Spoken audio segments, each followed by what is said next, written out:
Tarbes, 5e de Ligue féminine, champion en 2010, finaliste en 2009 et 2011, 3 internationales françaises, une internationale serbe et une internationale canadienne. Face à l'équipe de Manu Bodi, les Tarbaises imposent leur loi d'entrée de jeu.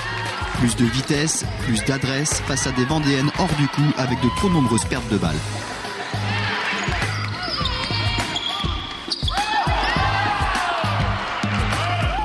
On n'a pas joué la première mi-temps, on ne s'est pas du tout lâché. On était un peu tétanisés alors que ce match-là, il n'y avait aucun enjeu. On savait que c'était que du plaisir. Du plaisir, ce sont les Tarbaises qui en prennent. Elles contrôlent le match. 6 points d'avance après 10 minutes, 21-15. Les joueuses de Pascal Pisan accélèrent dans le deuxième quart-temps. Lepron, Murphy ou encore Salagnac s'en donnent à cœur joie. Tarbes est en démonstration et s'offre une avance plus que confortable à la mi-temps. 18 points en menant 46-28. On sent que c'est quand même plus rapide en collectif du côté de Tarbes et les filles sont un peu fébriles du côté de La Roche, sont un peu débordées. Dur pour La Roche, mais bon, elles font tout ce qu'elles peuvent. Non, très bien. On voit une belle équipe de Tarbes quand même, c'est très intéressant.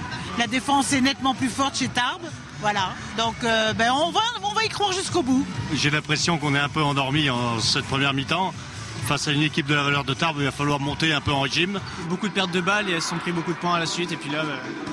il y a presque 20 points d'écart, donc c'est fini, quoi. Pour ce spectateur, comme pour beaucoup d'autres, le match est plié, mais on assiste à une métamorphose de l'équipe lyonnaise. Face à des Tarbaises au ralenti, tout leur réussit.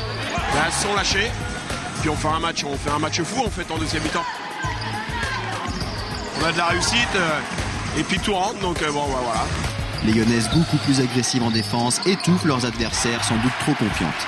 Elles se relâchent, les filles elles ont 20 points d'avance à la mi-temps, donc en deuxième mi-temps elles pensent que le match il va être plié rapidement. Avec une Gabriela Kubatova des grands soirs à la baguette, une Johanna Taillot omniprésente et Sylvaine Grelier efficace à 3 points, les joueuses de La Roche réduisent l'écart à toute vitesse. Elles ne sont menées que de 3 points à la fin du troisième quart-temps, 55-58. Sonnées, les Tarbaises ont perdu leur basket, elles s'écroulent face à la défense du RVBC et sont impuissantes sur les offensives adverses. À 2 minutes de la fin, La Roche prend l'avantage, le public est aux anges.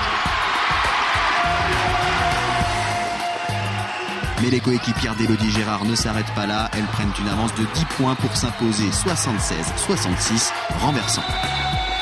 Même à la mi-temps, je pense qu'elles y ont toujours cru, nous on y croyait, on leur a transmis ça, c'est une grosse perte. Maintenant, il ne faut pas oublier que le principal c'est le championnat, donc on va savourer celle-ci, mais bon, samedi prochain on a un match important à Voiron. Le déplacement à Voiron est en effet déterminant dans la course aux 4 premières places, d'autant plus que le menu des prochaines semaines est très copieux. Après Voiron, il faudra jouer Perpignan, Armentières et Calais, soit les 4 premières équipes du championnat.